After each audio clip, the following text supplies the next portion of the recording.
ایک یہودی نے اپنے بیٹے کو کہا جاؤ سودا لے آؤ، تو وہ گیا۔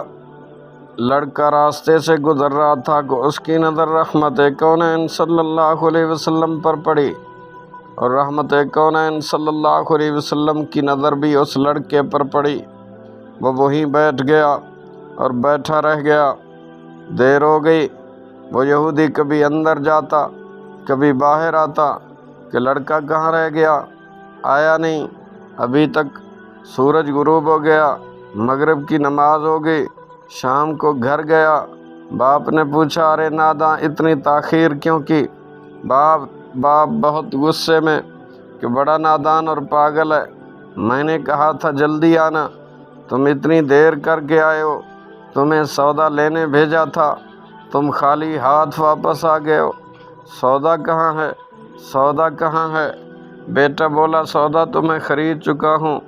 باپ کیا پاگل آدمی ہو تم، میں نے تجھے سودا لینے بھیجا تھا، سودا تو تمہارے پاس ہے نہیں، اور کہتا ہے خرید چکا ہوں۔ بیٹا کہتا ہے بابا یقین کریں سودا خرید آیا ہوں۔ باپ بولا تو دکھا کہاں ہے؟ بیٹے نے کہا کاش تیرے پاس وہ آنکھ ہوتی تو میں تجھے دکھاتا میرا سودا کیا ہے۔ میرے بابا میں تمہیں کیا بتاؤں، میں کیا سودا خرید لایا ہوں۔ باپ نے بولا چل چھوڑ رہنے دے۔ وہ لڑکا روزانہ نبی رحمت صلی اللہ علیہ وسلم کی خدمت میں بیٹھنے لگا۔ وہ ایک یہودی کا اکلوتا بیٹا تھا، بہت ہی پیارا تھا، اس لیے کچھ نہ کہا۔ کچھ دنوں بعد لڑکا بہت بیمار ہو گیا، کافی دن بیمار رہا، اتنا بیمار ہوا کہ کمزوری اتنی ہو گئی کہ کروٹ لینا مشکل ہو چکی تھی، اور پھر قریب المرگ ہو گیا۔ یہودی بہت پریشان تھا، بھاگا رحمت کونین صلی اللہ علیہ وسلم کی بارگاہ میں گیا، بولا میں آپ کے پاس آیا ہوں، آپ تو جانتے ہی ہیں میں یہودی ہوں، مجھے آپ سے کوئی اتفاق نہیں، مگر میرا لڑکا آپ کو دل دے گیا ہے اور قریب المرگ ہے، آپ کو رات دن یاد کر رہا ہے۔ کیا ممکن ہے کہ آپ اپنے اس دشمن کے گھر آ کر اپنے اس عاشق کو ایک نظر دیکھنا پسند فرماؤ گے؟ کیا یہ آرزو پوری ہو سکتی ہے کہ وہ مرنے سے پہلے آپ صلی اللہ علیہ وسلم کا دیدار کر لے؟ وہ کسی اور چیز کی آرزو نہیں کر رہا۔ آپ صلی اللہ علیہ وسلم نے یہ نہیں فرمایا میں نہیں جاؤں گا یا جاؤں گا، آپ صلی اللہ علیہ وسلم نے فرمایا ابو بکر صدیق اٹھو، عمر فاروق اٹھو، علی المرتضیٰ اٹھو، عثمان ذی النورین اٹھو، باقی سب صحابہ ہم چلیں، ہم اس عاشق کا دیدار کریں، اپنا دیدار اسے کروائیں، آخری لمحہ ہے، آنکھیں بند کرنے سے پہلے اسے ہم کچھ دینا چاہتے ہیں، چلو چلتے ہیں۔ یہودی کے گھر پہنچے تو لڑکے کی آنکھیں بند تھیں۔ سراپا کرم رحمت کونین صلی اللہ علیہ وسلم، ساقی کوثر صلی اللہ علیہ وآلہ وسلم، اللہ کے سچے حبیب خاتم الانبیاء صلی اللہ علیہ وسلم ہیں۔ لڑکے کی پیشانی پر آپ صلی اللہ علیہ وسلم نے اپنا دست رحمت رکھا، لڑکے کی آنکھیں کھل گئیں، جیسے زندگی میں بہار لوٹ آئی ہو، جسم میں طاقت آ گئی ہو، ناتوانی میں جوانی آ گئی ہو۔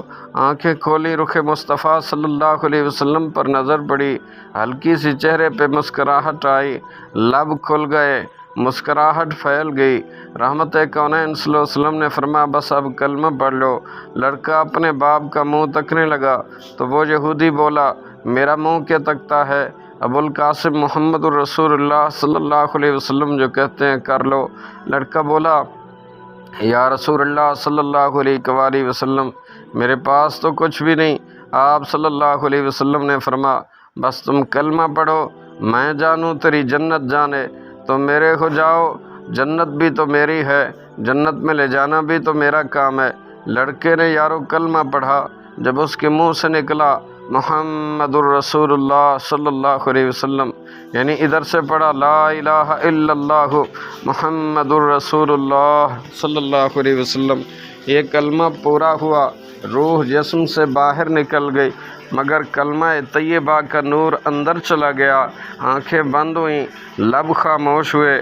اس لڑکے کا باپ وہ یہودی بولا محمد صلی اللہ علیہ وسلم میں اور آپ دونوں مخالف ہیں، اس لیے یہ لڑکا اب میرا نہیں رہا، اب یہ اسلام کی مقدس امانت ہے، کاشانہ نبوت سے اس کا جنازہ اٹھے، تبھی اس کی عزت ہے، لے جاؤ اس کو۔ پھر آپ صلی اللہ علیہ وسلم نے فرمایا صدیق اکبر اٹھاؤ، عمر فاروق اٹھاؤ، عثمان غنی اٹھاؤ، بلال حبشی اٹھاؤ، مولا علی اٹھاؤ، چلو دو کندھا سب اٹھاؤ اسے۔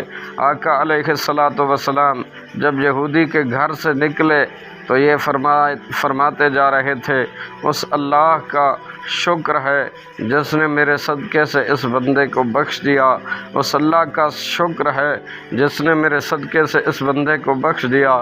اللہ اکبر، کیا مقام ہوگا اس عاشق کے جسد خاکی کا جس کو علی و عثمان، ابو بکر صدیق، عمر بن خطاب، بلال حبشی رضی اللہ عنہما جیسی مشہور شخصیات کندھا دے کر لے جا رہے ہوں، اور آگے آگے محمد مصطفیٰ صلی اللہ علیہ وسلم ہوں۔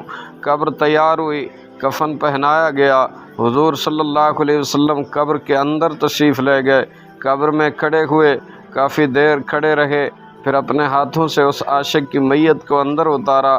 آپ صلی اللہ علیہ وسلم قبر کے اندر پنجوں کے بل چل رہے تھے، مکمل پاؤں مبارک رکھ نہیں رہے تھے۔ کافی دیر کے بعد آپ صلی اللہ علیہ وسلم قبر سے باہر آئے تو چہرے پر تھوڑی سی زردی چھائی ہوئی تھی، تھکن محسوس ہو رہی تھی۔ اللہ غنی، صحابہ پوچھتے ہیں رحمت کونین صلی اللہ علیہ وسلم یہ کیا ماجرا ہے؟ پہلے تو یہ بتائیے کہ آپ صلی اللہ علیہ وسلم نے قبر میں پاؤں مبارک مکمل کیوں نہیں رکھا؟ آپ صلی اللہ علیہ وسلم نے ارشاد فرمایا قبر کے اندر بے حساب فرشتے آئے ہوئے تھے، اس لیے مجھے جہاں جگہ ملتی تھی میں اپنے پاؤں کا پنجہ رکھتا تھا، پاؤں رکھنے کی مکمل جگہ نہ تھی، میں نہیں چاہتا تھا کسی فرشتے کے پاؤں پر میرا پاؤں آ جائے۔ پھر صحابہ نے پوچھا آپ صلی اللہ علیہ وسلم قبر کے اندر کیوں گئے؟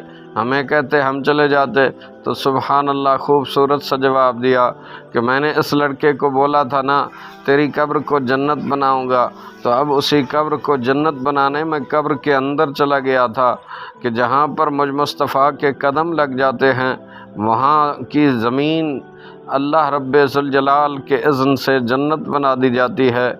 یارو دیکھا نہیں کہ ما بین بیتی و منبری روضۃ من ریاض الجنہ، حدیث پاک کے مبارک الفاظ ہیں۔ یہ کون سا مقام ہے جو حجرہ مقدسہ سے منبر رسول صلی اللہ علیہ وسلم تک یہ جنت کی کیاریوں میں سے، باغوں میں سے ایک باغ بن گیا، جنت کا ٹکڑا بن گیا، محض اس وجہ سے جہاں کثرت سے رحمت للعالمین صلی اللہ علیہ وسلم کے رحمت والے قدم لگے ہیں۔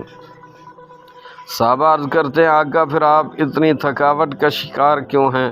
آپ صلی اللہ علیہ وسلم نے فرمایا جنت کے فرشتے اور حوریں اس عاشق کی دیدار کے لیے آ رہے تھے، میرے وجود سے لگ لگ کر گزر رہے تھے، ان کی وجہ سے تھکاوٹ ہو گئی۔ سنن ابی داؤد جلد 3 صفحہ نمبر 185، حدیث نمبر 3095۔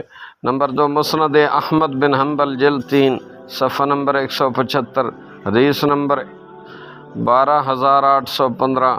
حافظ ابن کثیر فی تفسیر ابن کثیر وغیرہ وغیرہ ہما۔